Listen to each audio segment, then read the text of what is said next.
What's up, everybody? Johnny B here with Jesse Duplantis. No, I'm kidding. I'm kidding. We've got Jacob from Christian Music Guys podcast. We're here at Disney Springs. This is the soft launch to the Worship Nugs podcast. The reason we've got Jacob on is because he's a podcast legend. Literally, they just had Lecrae on their podcast. They have everybody. Michael W. Smith. I mean, you name it. They're like in a group chat. Okay, so we thought, what better way than to do a mini episode talking to the man, the myth, the legend himself. He literally has no idea what we're about to ask him, which is kind of the fun, the point of this podcast. It's a little bit saucy, a little bit spiritual. Kind of like how we had Carmen on our podcast last week. When I say something saucy, it's sauce. Or saucy. Now I can't really talk. All right. Okay, so Jacob, give me the elevator testimony of why you guys started the podcast, how long you've been doing it. Give me the Wikipedia on the Christian Music Guys. Well, it all started in 1984 when I was born in the old town of Louisville, Kentucky. Let's go. And, you know what I'm saying? 502, baby. 502, baby. So, 2020, the 2-week, stay in your house for 2 weeks and then COVID will pass. We got the idea to start a podcast. Three of my brothers, we all grew up in the church, Christian music world. Listen to all these bands. This is available at ChristianMusicGuys.com and a merch store. Let's go. Anyway, Stephen Curtis, Chevin, Carmen, Rich Mullins, Jars of Clay, Switch, Sonic Flood, just to name a few. And I was like, it would be cool just to reminisce, talk about old times, 90s music, 80s music that we grew up listening to, and it kind of morphed into people that are playing today. All the music today from Forrest Frank, Corey Asbury. Nice. I love that. Crowder. What a divine bromance. Yes. Just all those people that are relevant today. Yeah. And, God's opened a lot of doors. Got to do a lot of music festivals, award shows. I got to interview this one guy named Chad Gentry from 90s Worship. Chad. It's like incredible. Yeah. And then back in January of this year, I've been wanting to pursue the industry a little more, and so I started my own music management company.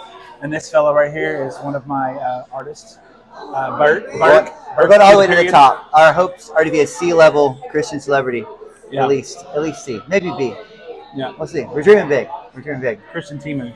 I love it. Well, I love that. No, I'm a product of Christian music. I grew up probably similar in a traditional household where we weren't listening to rock and roll. That's for sure. I had to prove to my parents that Skillet was spirit-filled. Right. They were like on the edge. So all that to say, Christian music, I'll never forget the minute, the day, the hour, the exact moment when I walked into a Kroger and they had a CD rack at the checkout counter. And on that CD rack was Wow 1998. Now, if you don't know what Wow is, mind your business. You missed it. Wow was like a compilation of all the latest and greatest of the year. It's like now, that's what I call it. It's like now, or Kids Bop, but for Christian music. And I got the Wow 1998 compilation 2-disc CD. It literally changed my life because I heard music that sounded so different than the Redback hymnal or the 3-chord chorus. Like I heard like incredible music from rock to R&B to all kinds of pop, And so I say that to say I'm not just a fan of Christian music. I feel like I'm a product of it. I feel like in a lot of ways, my walk with the Lord has been divinely connected to the language that Christian music, provides. Especially for a young 13-year-old kid who doesn't have very many friends and pretends he's a Backstreet Boy. That was me. I have a question for you. Yeah. I know I'm the one being interviewed, but did you ever try to mimic any artist's hairdos when you were young? Well, see, again, back to the traditional upbringing, I really wasn't allowed to. Anytime my hair would get like close to my eyes, but I wanted to be. I loved, speaking of Skillet, like John Cooper's like the emo days, and like now he's kind of got like a faux hawk thing, but back then he had the bangs and like it was this whole cool era, and so I love that. So yeah, I definitely wanted to look that cool. I wasn't able to. It's why now I bleach my hair and pierce my nose. Okay, cool. Well, that's awesome. I love that. Check out Christian Music Guys podcast for sure. I want to ask a couple fun questions, round robin, before we go. Sure. How do you make your ramen? On the stove or in the microwave? Neither. I go to a restaurant, order it. Ooh, that's how we're friends. Okay, number two, in a bind. We're at the guy, chicken guy. This is legit. In a bind. Where are you going? KFC, Popeyes, Chick-fil-A, of course, would win. So we're gonna take Chick-fil-A off the table. KFC or Popeyes?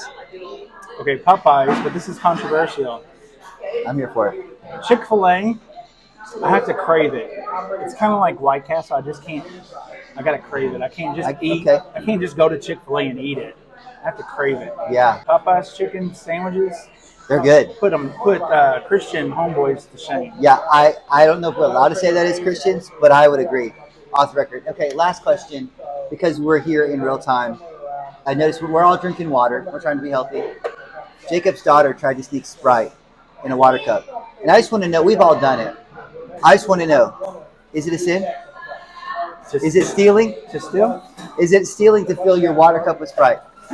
The Lord's watching. Yes. Okay. All right. We've all done it, but praise God for Jesus. Awesome. Well, thanks, Jacob. Thanks for hanging out. We're gonna finish our food. Check out all the content. We're here at Experience Conference in Orlando, so we throwed a bunch of stuff your way. Well, thank you, Jacob, for being the first mini episode guest. We'll see you guys next time.